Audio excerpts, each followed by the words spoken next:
பாலசிங்கங்கள் இரைக்காக கெர்ச்சித்து தேவனால் தங்களுக்கு ஆகாரம் கிடைக்கும்படி தேடும். சங்கீத புஸ்தகம் 104 அதிகாரம் வசனங்கள் 16 முதல் 23 முடிய. கர்த்தருடைய விருட்சங்களும் அவர் நாட்டின லீபனோனின் கேதுருக்களும் சாரத்தினால் நிறைந்திருக்கும். அங்கே குருவிகள் கூடு கட்டும். தேவதாரு விருட்சங்கள் கொக்குகளின் குடியிருப்பு. உயர்ந்த பர்வதங்கள் வரையாடுகளுக்கும் கண்மலைகள் கொளிமுசல்களுக்கும் அடைக்கலம்.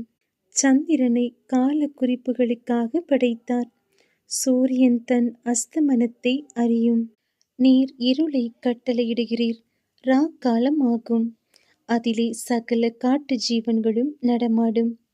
பாலசிங்கங்கள் இரைக்காக கர்ஜித்து தேவனால் தங்களுக்கு ஆகாரம் கிடைக்கும்படி தேடும்.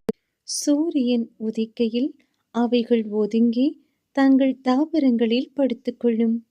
அப்பொழுது மனுஷன் சாயங்காலம் மட்டும் தன் வேலைக்கும் தன் பண்ணைக்கும் புறப்படுகிறான்.